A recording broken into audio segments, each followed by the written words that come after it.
We're live. That was easy.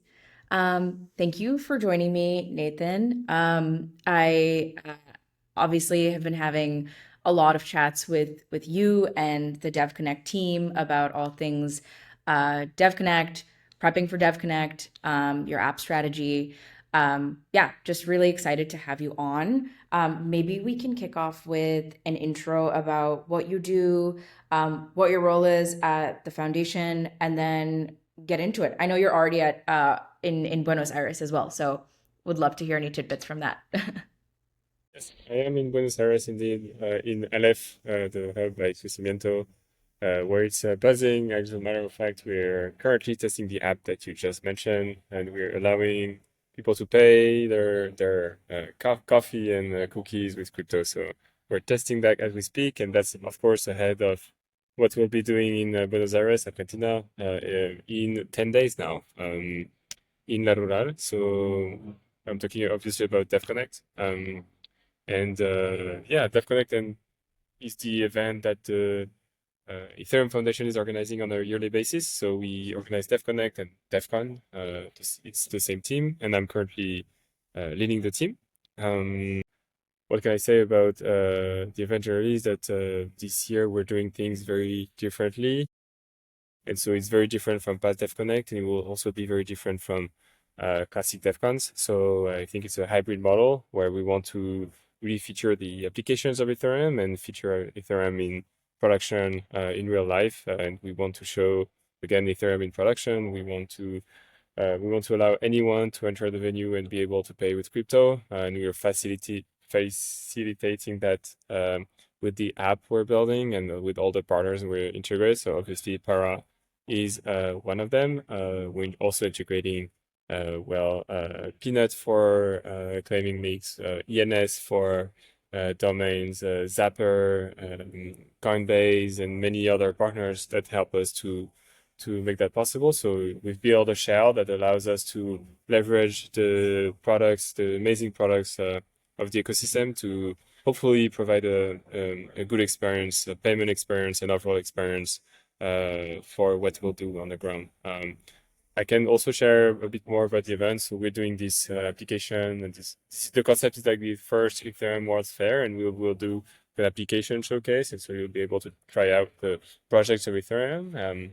Uh, and in addition to the payments and the things that we'll showcase there, you again will have food trucks and things you can pay with your crypto. And then we'll have also 40 events, so a lot of content happening inside the main building, 40 events happening in parallel, and many other activations like of course like the work, but also like working spaces, but also meeting rooms, discussion corners. We have the music stage, a football pitch, a cinema stage, and we'll have a lot of interesting cool things inside the main building. So lots happening, and it's an event of a scale we've never really done before, and so it will be a Yeah. very interesting, very interesting experiment for sure. And obviously, both of us have attended many DevCons and DevConnects in the past. What can you say feels different? Is it more the like app focus? Is it the community focus? We've seen DevCons and DevConnects over the years, and so how are you thinking about why it's different this time around? I have some ideas, but So would love to hear your yeah, thoughts. well, yeah, I've already shared a bit in the sense I've already shared a bit, but so I guess from if you've attended DEF CON, for example, in Bangkok, we had 7 stages in parallel and like 700 speakers that we ourselves created, and we've done most of it ourselves. We had a few spaces, community hubs that were doing some self-programming.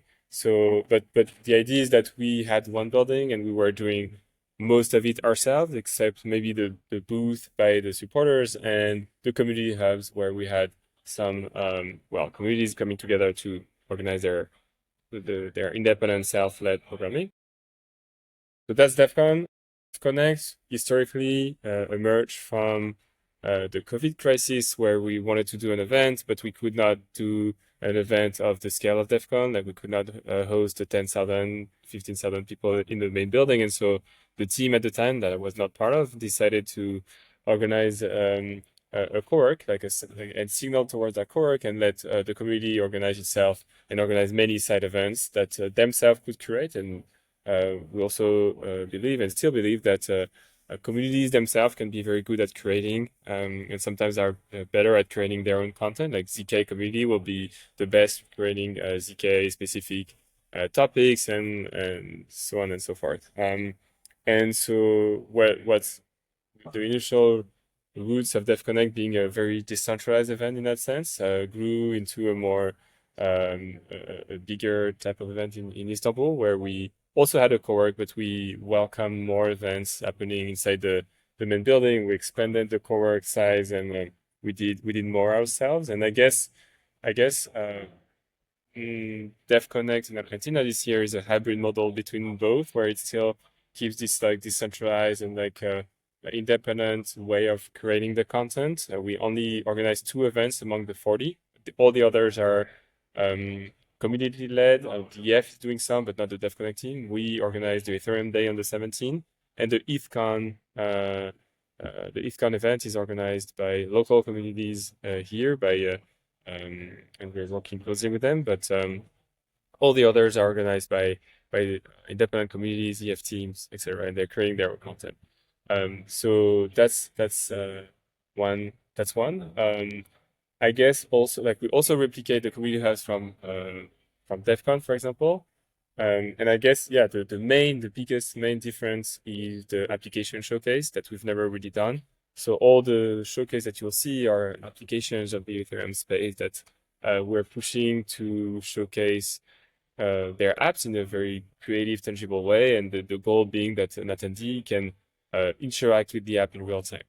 I think generally when you go to events, you see booths of like classic sponsorships and infra and centralized exchanges and things like that, and we're doing our best to go the opposite direction, and we want to try to feature builders and projects, open source software, and cool projects you can do cool things with. So that's I think a big addition and a big difference. Also, I would say that the payment aspect of it that we're doing our best to integrate as a crucial part of the event is something we've never done before. And I think again, like Argentina is probably the best way to do this, the best place to do this, as crypto adoption is a very very big here. I was gonna say, like, I think the efforts around the app have been really, really different since considering other Dev Connects and DevCons. Um, was there a core kind of pain point you were trying to solve with building the app when you were scoping it initially, or was it more kind of making sure that there was utility in this app for people to do at conferences? Because I think we've seen variants of this before with like maybe managing a ticket in an app or maybe managing your registration. But obviously the app is so much more than that. So yeah, curious how you guys went about thinking through that. Yeah. So the initial concept is that, well, first of all, we always have I mean, last year and the years before, we had a PWA, so progressive app, to guide people towards the event. This is pretty classic for events. The initial statement was that we wanted to make it as easy as possible for newcomers to participate in the event and not only attend talks, but also, pay on the ground and onboard these newcomers, right? And so we wanted a way for anyone to come without prior knowledge of crypto and being able to get started and participate into the apps, get involved with the apps, and also pay with crypto on the ground. And so a way to do that was using a solution like Para to create a wallet out of an email, and onboard them using other partners like Peanut to being able to like allow them to on-ramp into this wallet and interact with crypto. Um, and so I guess this is one of the reasons why we added the payment as part of the app. The goal is not to create retention on that product or make sure that people stay within the app. The goal would be after the event that they would explore non-custodial wallets. So ideally they would go to do like explore again like their own solution, own non-custodial solution that they would export a private key and manage the key by themselves. But I do believe that is still a pain point, managing your own keys. And we wanted to make it as easy as possible. And so this is also why we decided to take on the challenge to, well, incorporate a payment solution inside the app. It's because we believe that having everything in a central place would allow people to, yeah, would allow people to do the full flow of setting up a wallet, paying, and maybe on-ramping, and later maybe off-ramping in one place is, I think, convenient for onboarding purposes. And again, that has been our North Star: is how do we onboard people as easy as possible, and this is a way for us to this is a way for us that the way we found for us to onboard people and newcomers. Yeah. What's interesting is you guys had a lot of requirements and had very specific ways you were thinking about good UX. You wanted the like easy social sign on, but you also wanted things like making sure the user was still able to use their wallet elsewhere, making sure there was some form of identity in the product, making sure users had control. And so, like, what was the matrix of thinking of this app, and what were the like non-negotiables around how you wanted to build this app? Because when I think of the EF, I think the EF takes a lot of really nice stances on what crypto should be. And so curious, like, what that matrix was for you guys.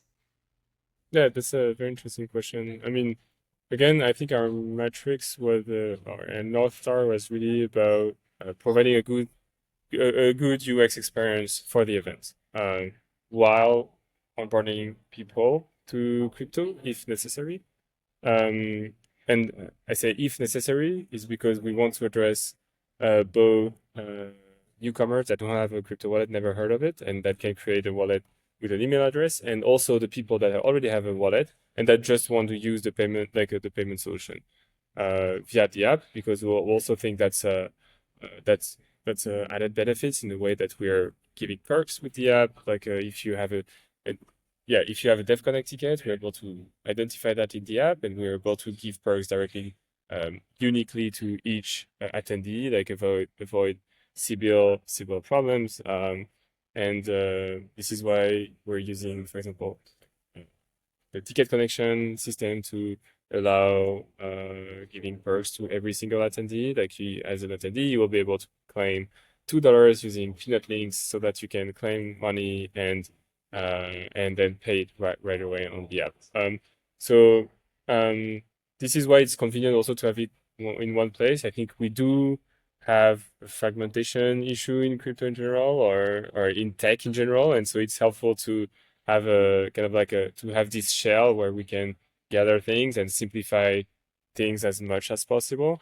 And we also wanted to make sure that we were not building everything from scratch, and therefore this is why it's super important for us to integrate with existing components of the ecosystem and not rebuilding everything from scratch. I mean, even like, for example, the payment solution, we haven't built the payment solution ourselves. We've worked very closely with a local service provider, Simplify, that have worked on payment solution for other events like HC, for example, and that is a very good team and local team. It's another factor that we integrated. We want to work with as much as possible with local teams, and with people with experience and partners that can deliver probably a better experience that we would by rebuilding the thing. And I think EF historically has been very neutral. We're taking stances by building this product, but I do think that I do think integrating with partners is the way to go. Ourselves, like Devcon team, doesn't mean to become a fully fledged product team building payment solutions, but we definitely want to integrate that as part of our mandate to deliver a great event and a great experience. And why not doing that with partners that know exactly what they do, that have experience doing so, and can help us building the best event experience possible. So that has been hopefully I answer your question. I think it gives at least some good ideas. Yeah. No, definitely.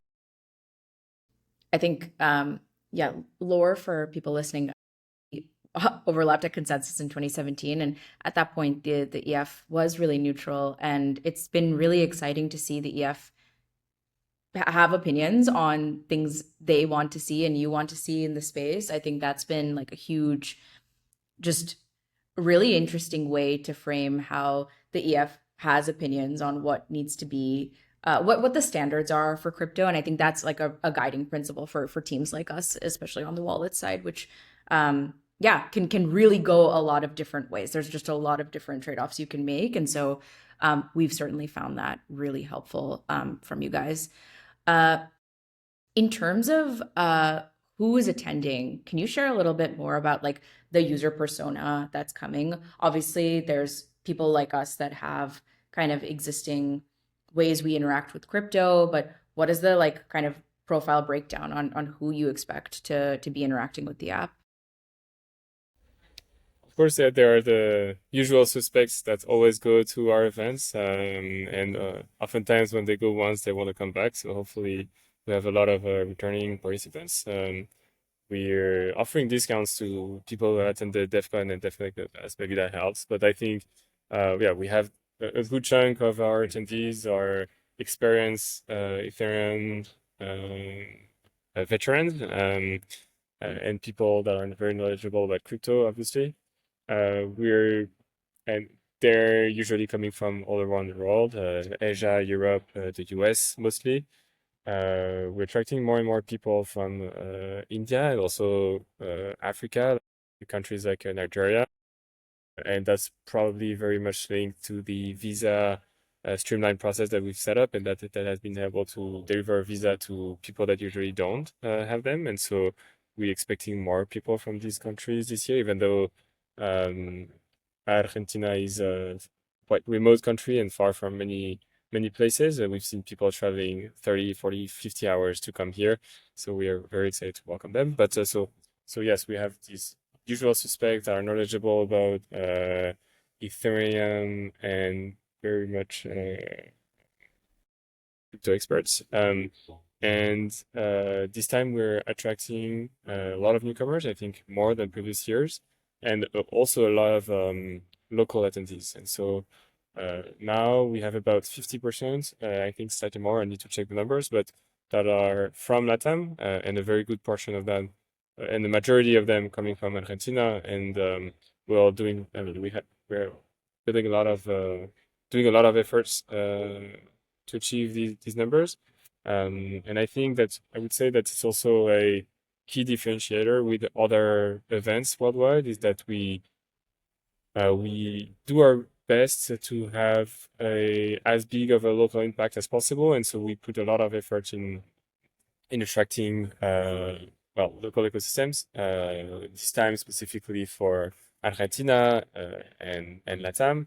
Um, and yeah, so you will have a lot of Argentinian participants, and a lot of them are newcomers. We're attracting a lot of students, for example, that a lot of them have never heard of crypto. That being said, like crypto is quite widespread in Argentina. We estimate that more than 10% of the population are using crypto on a daily basis, and that more than 20% of the population as crypto, and I think the numbers to be even higher in Buenos Aires, even though I cannot verify that. I mean, we do expect people in Buenos Aires to be generally knowledgeable about crypto. As a matter of fact, like they can pay with Peanuts, for example, or any other application that integrated Mercado Pago, which is not common, but getting more common every day.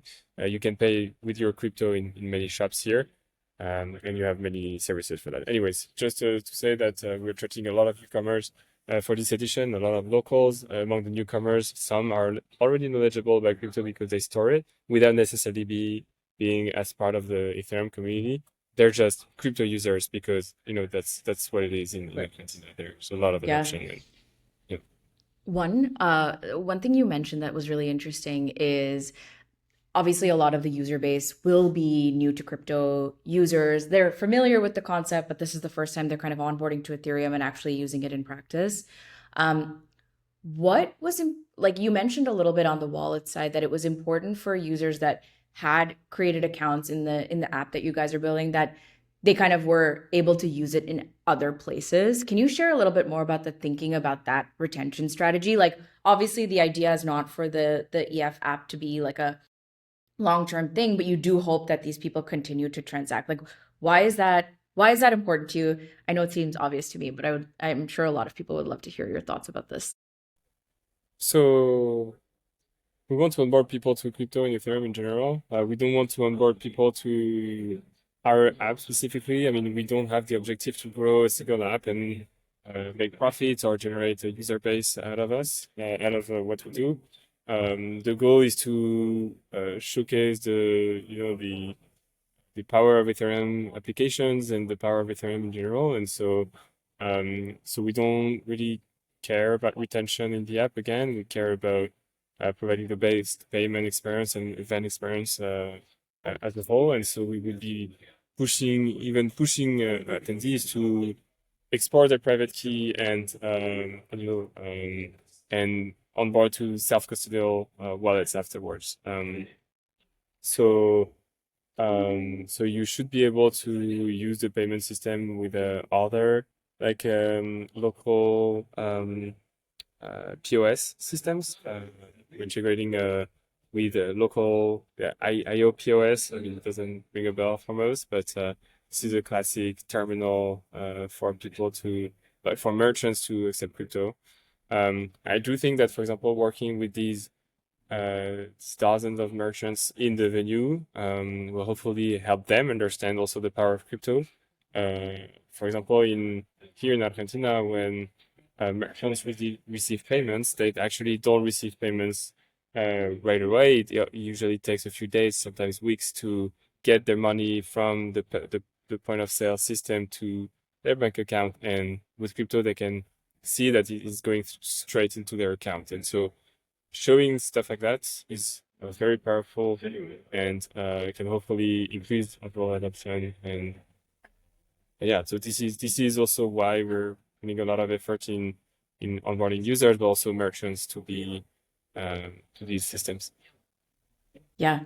We think a lot about composability, where, yes, of course, like users onboarding into one app is interesting, but in crypto, the interesting thing is what happens after that when a user like maybe takes their wallet and goes and deposits into a lending product and then earns some crypto and then goes to another app and like swaps into new tokens. Like that value chain of composability is what is exciting. And it's rare to hear app builders uh, talk about that, and it makes sense because you're at the EF. You're clearly always thinking about composability, but we think about it in a really similar way, and I think that's quite rare in the space because you just see a lot of people building apps that are only meant to onboard users into one thing, when in reality, like you can do so much more with that account. So that's awesome. Yeah, I think obviously the EF is in a special place where it can afford to do that. So Yeah. we're not blaming other applications to maximize retention, like attraction and retention in their app. I think it's a common sense to do so. I would say Para would have interest in maximizing people going to use Para. Well, Peanut has the same thing. We want to maximize the use of Ethereum as a whole without necessarily taking too much of a strong stance over a solution or another. We do take strong stance in the sense that we have to make choices to improve the UX as a like with Mhm. the app. This is why we decided to, for example, select one L2. Like we are selecting base to do the payments. It has not been an easy choice. Like we have to make this decision where we will send users to one chain by default. And we're using base now. Maybe we'll use another chain later on. It's also just a decision to maximize again the UX. This is our North Star. We also yeah, I think we want to highlight as you highlighted like we want to show the power of composability, as you rightfully said. I mean, the fact that you have an address with which you can do many different things, or using yeah systems that are that can work well together. And I think this definitely the power of Ethereum as a technology is that we use the same standards, we use the same infrastructure that allow many solutions to be built on top of and interact with each other. And so that's definitely something we want to show and we Amazing. That's awesome. I know we're at 5 minutes, so I had kind of two questions on uh, takeaways that you hope the attendees kind of leave the event with. So on that note, kind of what is the ideal like experiential takeaway you hope people leave with this year at the end of the week? I hope my internet is stable enough. But I think on your question of what is the main takeaway, experiential takeaway for attendees, we want people to be inspired to use and build on Ethereum. We hope that by paying with crypto and using applications, they will realize that Ethereum is in production, it's working, and it's better in many cases than many systems out there. And I think the wire transfers or payments are a good solution. I'll give the example. That's still working well. I hear you. You're good. You're good. Yeah, so that's one. I mentioned the merchants as well on the merchant side, right? Not only attendees being able to pay and experiment with Ethereum and realizing that yeah, Ethereum is in production and you have a lot of cool things you can do with it, but also on the merchant side, as I've mentioned, like seeing that using these crypto solutions are simply much better than traditional banking solutions, Yeah. then this will be a major success. And generally, I think with the event as a whole, like we want to attract people to the space in general and make them realize that Ethereum is in production. You can do stuff with it. You can build on top of it. You can pay, but you also can use that for identity system. You can use it to play games. You can use it as an artist to create digital art and have more rights over your assets. You can own your assets and be like understanding the power of decentralized blockchain technologies are like censorship resistance. I think it's something, by the way, that Argentinian understand very well, right? The power of decentralization. But I think this is definitely something we want to show, and hopefully people will take a break from this event.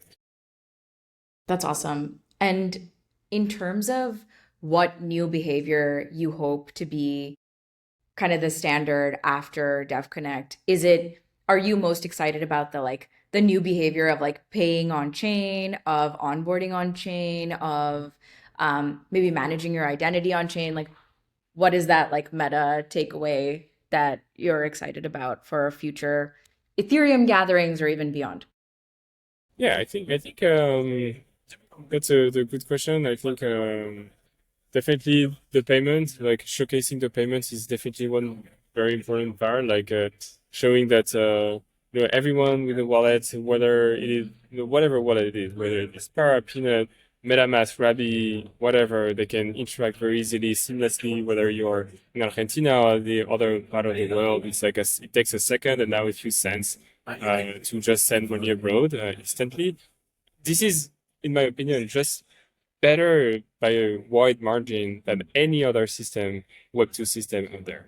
And so just realizing this is very important. And then I think all the cool things that you can do with it will probably come later. I think we're not there yet in terms of adoption, in terms of for identity systems, even though you can do many super cool things, especially using tech like ZK and like the privacy preserving aspect of it. I think we're not there yet. Also for privacy, I don't think people realize the importance of having private systems as we speak, and it's sometimes also quite hard to explain when public blockchains are well public by default, and why privacy is such big in our ecosystem. But yeah, these are still a bit young in our space, and maybe the fully on-chain games are still a bit young. But I think we're getting there, and I think the payment is really is a Trojan horse to a much wider adoption on many more use cases. We we spend a bunch of time talking to fintechs and Web2 companies, and obviously everyone is thinking about a chain or some sort of way to put data on chain somewhere, and the kind of bottom line is always Ethereum, in whatever way, shape, or form. And it's certainly early, but the pieces are coming together. And I think the work you guys are doing on taking an opinionated stance on what payment experiences and onboarding experiences need to look like on Ethereum, I think help move the needle drastically. So we're very excited. A bunch of us are heading to Argentina this weekend. So excited to see you there and excited for this launch. Very excited indeed. We are already beta testing the app and the payments, and you can already set up a wallet with Para, which is the default way to create a wallet. I would add that the stance really is the one of the Devconnect team. It's not the stance of the EF, nor a stance of the Ethereum ecosystem. This is a very opinionated stance from our team, not only myself, but with the devs and the team. So yeah, I think that's important to clarify, meaning that also the way we're building things now is not necessarily the way we'll be doing things in the next year. We're very attentive on all the development of all the apps, etc. I think we're quite happy with the way we're doing things, but we're very excited to try this out, and we'll be taking any feedback on the app itself or any integration. I think that will spark many questions, feedback, and also suggestions on how we can do things in general next year. Hopefully, we'll also inspire some other projects, initially other events, maybe to do something like that. And so hopefully, we'll move the needle there. Yeah, it's an experiment, but I think hopefully it will be a successful experiment. So let's see. Very excited to have this out. And yeah, we're very excited to bring this live soon. Well, thank you so much for joining. I know we're quite excited about Devconnect and all the kind of adjacent activities going around it. So, where can people find you? Last thoughts. So you can find Devcon on X. The handle is EF Devcon. That's the handle we use for Devcon and Devcon as well. This is the main place where you see all the journal information. If you have a ticket to the journals, gated Telegram channel. Yeah, this is it. My handle is like Nathan. On X as well. You can set it up there. Yeah. But yeah, that's it. Perfect. All right. Thank you so much for joining. Thank you so much. Stop this.